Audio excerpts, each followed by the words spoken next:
The morning sun cast long shadows across the barren land when 27 mounted figures appeared on the ridge. Their horses stood motionless, silhouetted against the burning sky like harbingers of judgment.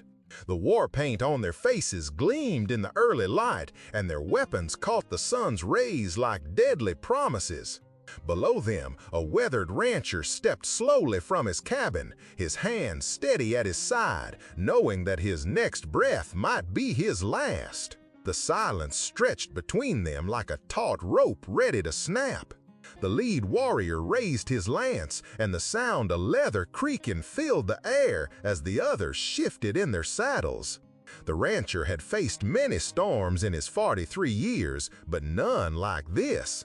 His worn boots crunched on the dry earth as he took another step forward, his eyes never leaving the mounted figures above. What had brought them here? What had he done to summon the fury of an entire war party to his doorstep? The answer lay in a choice he'd made just 24 hours earlier, a choice that would either cost him everything or reveal the true measure of a man's worth. But what happened next would silence the entire prairie and change the course of two worlds forever. 24 hours earlier, Samuel McKenna had been just another struggling rancher trying to make ends meet on land that seemed determined to break him. His cattle had dwindled from disease, his crops had failed 3 seasons running, and his wife's grave marker stood as a lonely reminder of all he'd lost. The neighboring ranchers whispered that McKenna was finished, that he should sell what little he had left and move back east where broken dreams went to die. But Sam had never been one to surrender easily. Each morning, he'd wake before dawn and tend to his remaining livestock with the same care he'd shown when his herd numbered in the hundreds. His calloused hands worked the pump handle, drawing water from the well his grandfather had dug 40 years ago. The metal groaned with each stroke, a sound that echoed across the empty pastures like a prayer for rain that never came. As he poured water into the wooden trough, Sam caught sight of his reflection in the still surface. The face looking back at him bore the deep lines of a man who'd known hardship, but the eyes still held a spark of stubborn hope. He'd made a promise to his dying wife that he'd never give up on this land, and Sam McKenna was a man who kept his word, even when the world seemed set against him. The other ranchers in town had stopped inviting him to their gatherings. They saw him as bad luck, a reminder of what could happen when the elements turned against a man. But Sam didn't need their approval. He had his dignity, his faith, and his determination. That would have to be enough. It was while mending a section of fence near the creek that Sam first saw the boy. The child couldn't have been more than 10 years old, with dark hair and clothes that were little more than rags. He was crouched by the water's edge, cupping the muddy liquid in his small hands and drinking desperately. His ribs showed through his torn shirt, and his legs were covered in cuts from thorns and stones. Sam set down his hammer and approached slowly, the way he'd learned to move around frightened animals. The boy looked up with eyes that held too much fear for someone so young. He tried to scramble away, but his legs were too weak to carry him far. He collapsed against a boulder, breathing hard and watching Sam with the wariness of a cornered wolf. "Easy there, son," Sam said softly, keeping his distance. "I'm not gonna hurt you." He gestured towards his cabin, visible through the cottonwood trees. "You look like you could use a proper meal and a place to rest." The boy said nothing, but his eyes darted between Sam's face and the path back to the cabin. Tell you what, Sam could see the internal struggle playing out in those dark eyes, desperation warring with distrust, hunger battling against the instinct to run. "Tell you what," Sam continued, settling down on a fallen log to make himself less imposing. "I was just about to fix myself some beans and cornbread. Made too much as usual. Seems wasteful to let good food go to waste when there's someone who could use it." For a long moment, neither of them moved. Then the boy's stomach rumbled loudly enough to be heard over the creek's babbling, and Sam saw the moment when hunger won the battle. The child nodded once, barely perceptible, and Sam felt something loosen in his chest that he hadn't realized was tight. The walk back to the cabin was slow and careful. The boy stayed several paces behind, ready to bolt at the first sign of danger. Sam kept up a gentle stream of conversation, talking about the weather and the cattle, anything to fill the silence and show that he meant no harm. By the time they reached the cabin, some of the rigid tension had left the child's shoulders. Inside, Sam ladled beans into a wooden bowl and cut thick slices of cornbread, spreading them with butter that had come from his last remaining cow. The boy ate with the focused intensity of someone who didn't know when the next meal might come. Sam refilled the bowl twice before the child's pace finally slowed. "What's your name, son?" Sam asked when the boy had finished eating. "Joseph," came the quiet reply. It was the first word the child had spoken, and Sam felt honored to hear it. "Well, Joseph, you're welcome to stay as long as you need. Got a spare blanket and a warm spot by the fire." The boy's eyes widened with something that might have been hope, and Sam made a decision that would change both their lives forever. Whatever had brought this child to his doorstep, whoever was looking for him, or whatever dangers might follow, Sam McKenna would not turn away someone in need. But his kindness would soon summon something far greater than gratitude and far more dangerous than he could have imagined. The next morning, Sam woke to find Joseph still there, curled up in the blanket by the dying embers of the fire. The boy stirred as Sam moved about the cabin, preparing coffee and more cornbread for breakfast. In the morning light, Sam could see that Joseph was a native heritage, though he spoke English well enough. The knowledge didn't change Sam's resolve, but it added weight to his decision. The territory was still raw with tensions between settlers and the various tribes. Most of his neighbors viewed any native person with suspicion, and harboring one, even a child, would be seen as betrayal by many. Sam had heard the stories, the accusations of collaboration that could turn a community against a man overnight. But looking at Joseph's thin frame and the way the boy flinched at sudden movements, Sam couldn't bring himself to care about his neighbor's opinions. This was a child in need, nothing more and nothing less.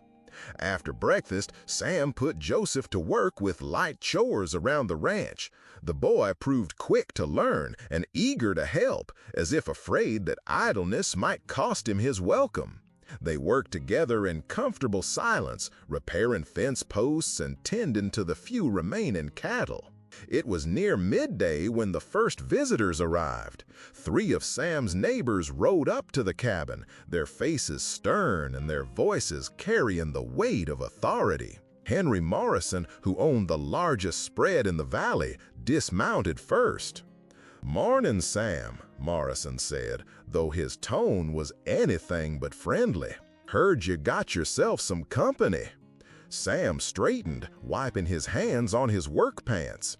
Joseph had frozen beside the water trough, and Sam could feel the boy's fear like a physical presence. "Just helping out someone who needed it, Henry." "Nothing more than Christian charity." "Christian charity?" Morrison's voice rose, and his companions exchanged meaningful looks. "That boy's Lakota, Sam. You know what that means. His people have been raiding settlements 50 miles south of here, and you're feeding and housing one of them? He's a child, Henry, scared and hungry, nothing more." Morrison stepped closer, his face flushing red with anger. "Nothing more?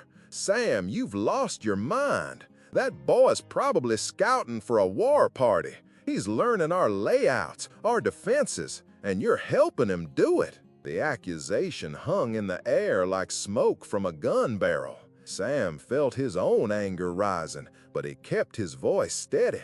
"Look at him, Henry. Really look. Does that boy look like a scout to you, or does he look like exactly what he is, a child who needed help?" The other neighbors murmured among themselves, and Sam heard words like fool and traitor drifting on the wind. Morrison mounted his horse again. "This isn't over, Sam. The territorial governor's being clear about harboring hostiles. You keep that boy and you'll answer for whatever follows." They rode away in a cloud of dust, leaving Sam and Joseph standing alone in the sudden quiet. The boy looked up at Sam with eyes that held questions he was too young to voice. "Don't you worry about them, Joseph," Sam said, though he felt the weight of Morrison's words settling on his shoulders like a heavy cloak. A man does what's right, regardless of what others think. But even as he spoke the words, Sam wondered if his kindness might have doomed them both. The territorial authorities were quick to act on reports of collaboration, and Morrison had friends in high places. Sam had chosen mercy over prudence, and now they would both have to live with the consequences. That evening, as they sat by the fire sharing another simple meal, Joseph finally spoke up. "I can go," he said quietly. "I don't want to bring trouble to you. Trouble finds a man whether he looks for it or not, son. At least this way I can sleep knowing I did right by someone who needed it." The boy nodded, but Sam could see the worry in his dark eyes. Joseph understood better than most children what it meant to be unwanted, to be seen as a threat simply for existing. Sam's heart ached for the boy's lost innocence, and his resolve only grew stronger. Outside, the wind picked up, rattling the windows and carrying with it the scent of approaching storm. Sam banked the fire and settled into his chair, his rifle within easy reach. He had no way of knowing that by morning, everything would change. The war party appeared just as the first light of dawn touched the eastern hills. Sam had been awake for an hour, his instincts having roused him from an uneasy sleep. Through the window, he watched them emerge from the morning mist like spirits of vengeance. 27 warriors on horseback, their faces painted for war, their weapons gleaming in the pale light. Joseph woke to the sound of horses and peered out through a crack in the shutters. His face went pale, but he didn't cry out or run. Instead, he looked at Sam with eyes that seemed far older than his 10 years. "They've come for me," Joseph said simply. Sam nodded, checking his rifle one last time. "Maybe so, but they'll have to go through me first." The warriors arranged themselves in a semicircle around the cabin, their horses stamping and snorting in the cool morning air. Sam could see their leader, an older man with silver in his braided hair and a baron that spoke of authority and wisdom. War paint covered half his face, but his eyes held intelligence and something else, a careful watchfulness that Sam recognized in men who had learned to judge character quickly. Sam opened the cabin door and stepped outside, his hands visible and empty. The morning air cut through his shirt, but he ignored the chill. Behind him, he heard Joseph's soft footsteps as the boy followed him onto the porch. The lead warrior urged his horse forward a few steps, close enough for conversation, but far enough to maintain the threatening display. When he spoke, his English was clear and precise. "I am White Eagle, war chief of the Lakota people," he said, his voice carrying across the yard like a pronouncement of fate. "You have taken something that belongs to us." Sam felt his throat go dry, but he kept his voice steady. "If you're talking about the boy, he came to me hungry and afraid. I gave him food and shelter, nothing more." "Nothing more?" White Eagle's eyes narrowed. "You harbored a member of our tribe, fed him, clothed him, protected him from those who would see him driven away or worse. You ask for nothing more?" The words weren't what Sam had expected. There was something in White Eagle's tone, something that didn't match the threatening posture of his warriors. Sam glanced at Joseph, who had moved to stand beside him despite the obvious danger. "The boy needed help," Sam said carefully. "Any decent man would have done the same." White Eagle studied him for a long moment, then dismounted from his horse. The other warriors remained mounted, but their grip on their weapons seemed to relax slightly.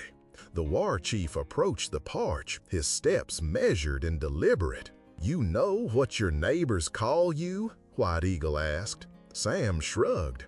"I've heard the whispers, fool, failure, some worse things. They say you are finished, that your land is cursed, your cattle diseased, your future hopeless. They say you should leave this place and never return." The words stung because they carried truth, but Sam lifted his chin defiantly. "A man's worth isn't measured by his possessions, Chief. It's measured by his actions." White Eagle stopped at the base of the porch steps. This close, Sam could see the intricate beadwork on his clothing, the careful way his weapons were maintained. This was a man who commanded respect through competence, not fear. "Do you know who this boy is?" White Eagle asked, gesturing toward Joseph.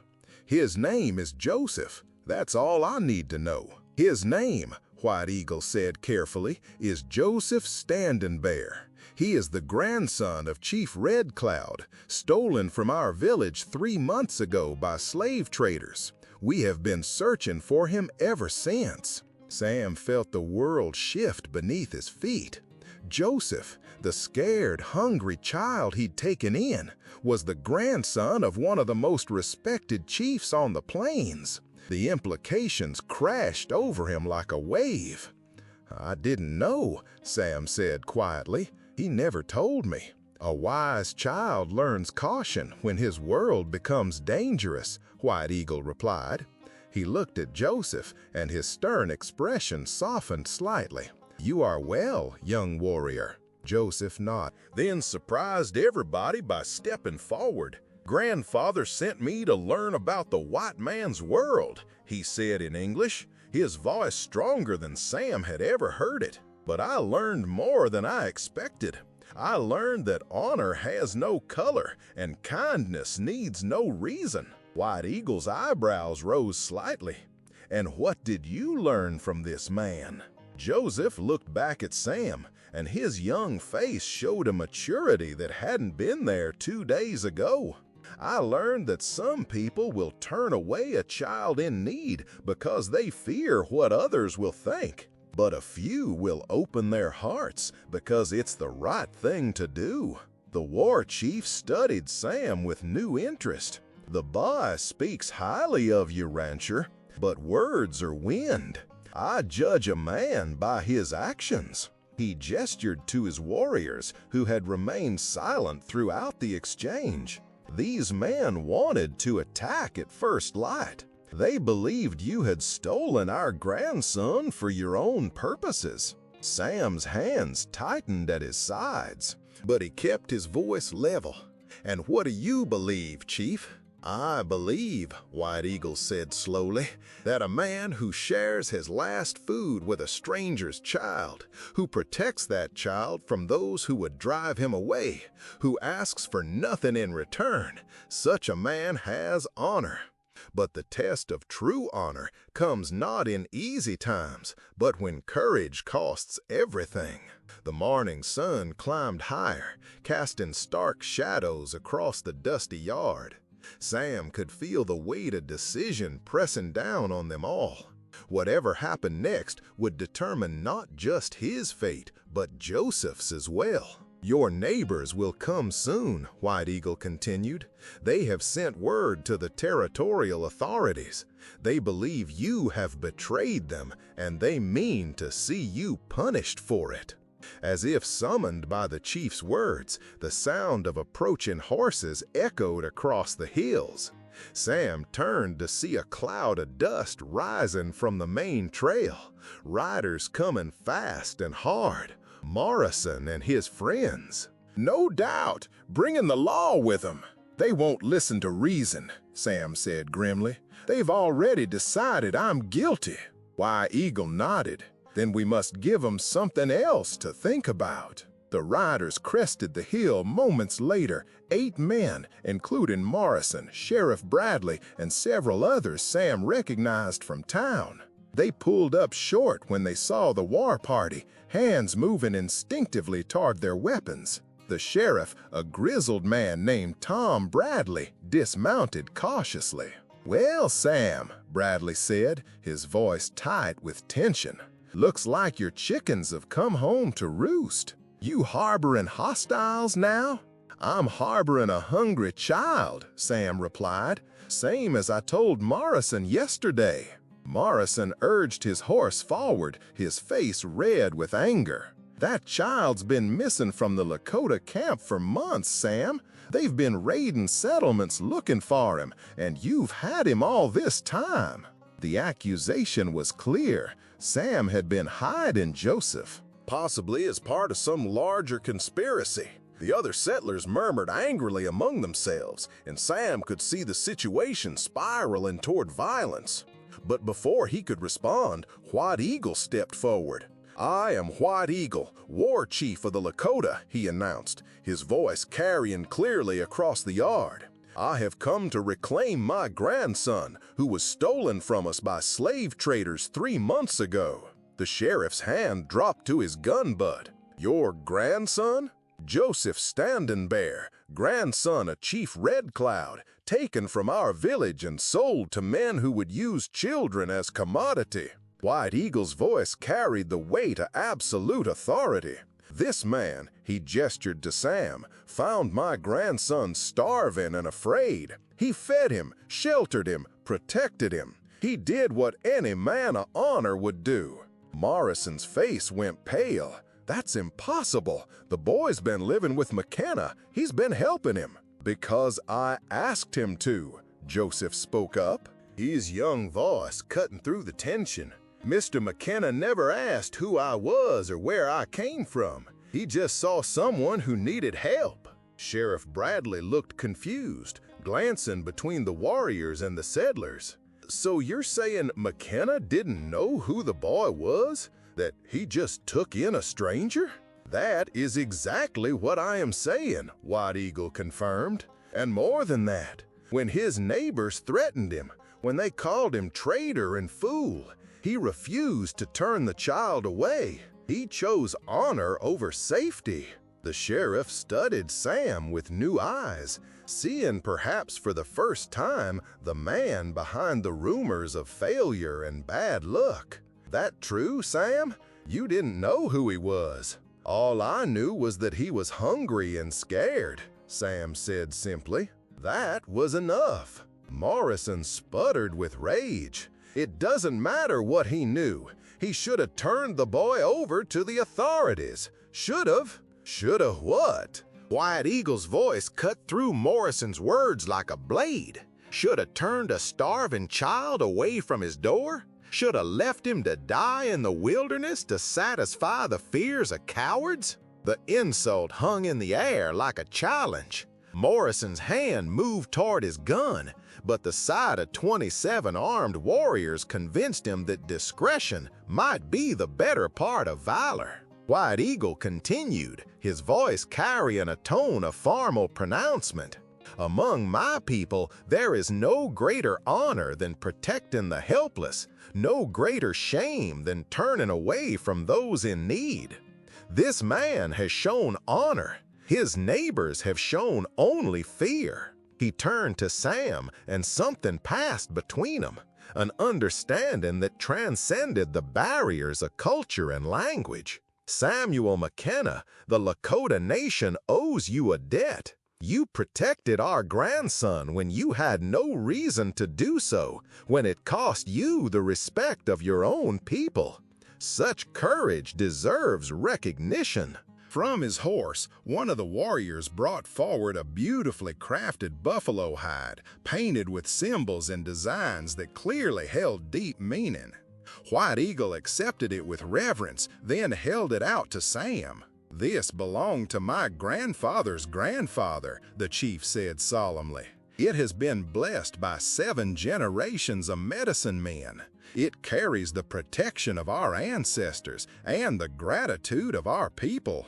Sam accepted the hide with shaking hands, understanding the magnitude of the gesture even if he didn't fully comprehend its cultural significance. The painted symbols seemed to glow in the morning light, representations of eagles, buffalo, and warriors that spoke of honor and courage. But more than gifts, White Eagle continued, we offer friendship. The Lakota Nation remembers its friends, Samuel McKenna. Your cattle are diseased. Our medicine men know herbs that will heal them. Your crops fail. Our women know seeds that grow in poor soil. Your neighbors shun you. The Lakota Nation calls you brother. The transformation was complete and stunning. In the space of minutes, Sam had gone from suspected traitor to honored friend of one of the most powerful tribes on the plains. The settlers stood in stunned silence, trying to process what they had witnessed. Sheriff Bradley cleared his throat. Well, I reckon that settles the matter of the boy. But Sam, you should have come to me first. Could have avoided a lot of trouble. Could have, Sam agreed. But trouble has a way of finding a man regardless. At least this way, I can sleep knowing I did right. Joseph approached Sam one last time, the boy's face showing emotions too complex for his young years. Thank you, he said simply, for seeing me as just a child who needed help. Sam knelt down to the boy's level. You take care of yourself, Joseph Standing Bear, and remember, honor doesn't come from what others think of you. It comes from what you know to be true in your own heart. The boy nodded solemnly, then returned to his grandfather's side. White Eagle mounted his horse, and the entire war party began to move out, leaving behind a silence that seemed to echo with the weight of what had transpired. As the dust settled and the various groups dispersed, Sam found himself standing alone in his yard, still holding the painted buffalo hide.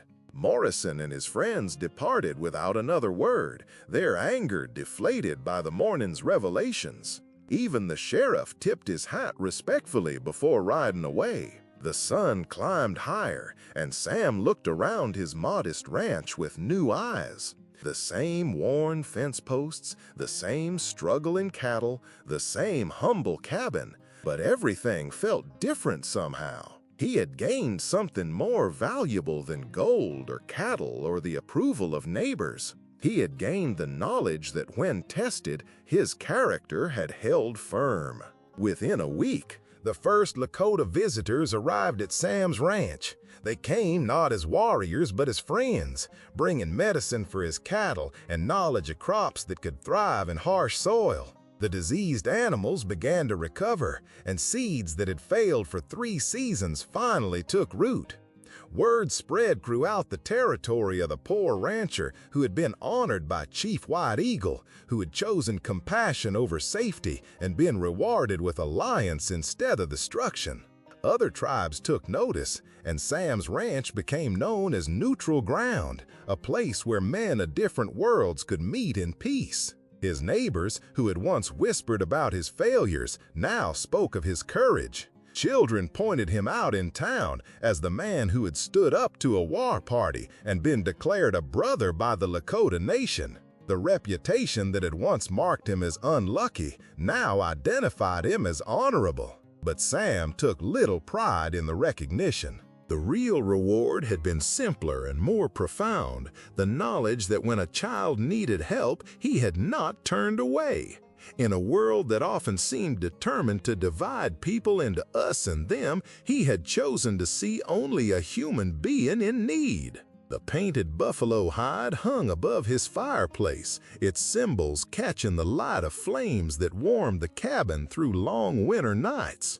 Sometimes, when the wind was right, Sam could almost hear the sound of horses and voices carrying across the prairie, the sound of friends who remembered a simple act of kindness and the man who had risked everything to do what was right. Years later, when visitors asked about the beautiful hide and its story, Sam would tell them about a hungry child who had taught him the true meaning of honor. He would speak of how mercy could be the greatest form of courage and how sometimes the smallest act of kindness can change the course of two worlds. The lesson echoed across the territory and beyond. Carried by those who heard the tale and understood its deeper truth.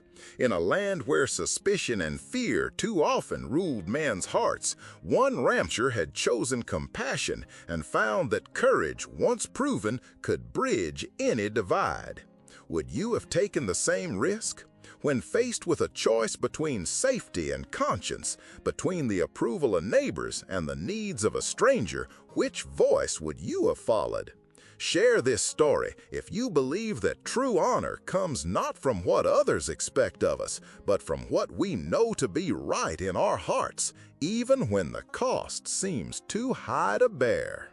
Subscribe for more powerful stories like this, and click on the video on the screen to watch the next one with a twist so powerful you'll never forget it.